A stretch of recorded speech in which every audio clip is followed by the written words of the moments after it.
Hindi, sa CCTV. Hi mga mams, panibagong araw, panibagong buhay na naman tayo. Ganito din ba mga mams ang inyong mga asawa? Actually mga mams, yung mga oras na yan, nasa sala ako. Naisip ko nga na itutok sa kanya ang camera kasi pagdating pa lang namin, pumunta na agad siya sa kitchen para magluto ng aming pagkain. Siyempre no, siguro naisip ko lang baka gutom na din talaga siya. Kaya ayan, diretso siya sa kitchen. Ganito din ba ang inyong mga asawa, mga moms? Sa mga ganitong klase ng asawa na pagkagaling pa ng trabaho, pareho kayong working, is dumidiretso na sa kitchen para lang magluto ng inyong pagkain at mag-prepare ng inyong pagkain, saludo ko sa mga ganitong klase ng asawa.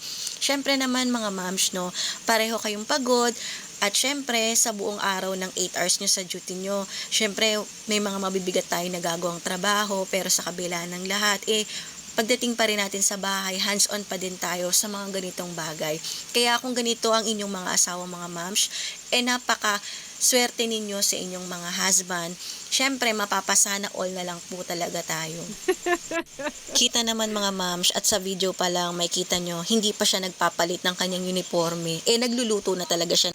Takot kaming magutom mga moms. Ang hirap-hirap kayang pumasok sa trabaho. Tapos pag uwi mo, hindi ka kaagad kakain bago matulog. Kaya kailangan talaga natin bago matulog, kumain syempre. Para kinabukasan, handa na naman tayo sa panibagong hamon ng ating buhay. Ganyan lang naman mga moms Pagkagising, papasok, pagkatapos uuwi, matutulog, tapos kinabukasan, gigising ulit, papasok. 'Di ba mga moms? Ganito din ba ang inyong mga routine? Pero syempre, kailangan nating ipagpatuloy ang ating buhay. Kailangan nating lumaban sa ating mga hamon sa buhay. Kahit tayo minsan nahihirapan na or ramdam na natin na napapagod na tayo, kailangan pa rin nating magpatuloy.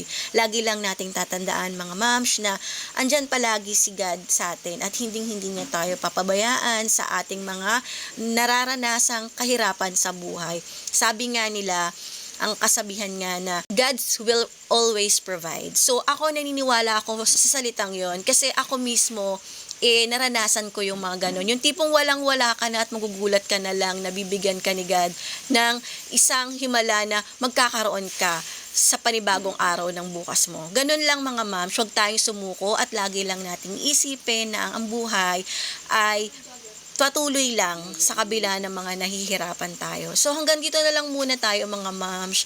So saludo ko ulit sa mga asawa nating masisipag dyan sa ating bahay o sa inyong mga bahay. Hanggang sa muli mga moms, ingat kayo palagi. Hanggang dito na lang muna tayo.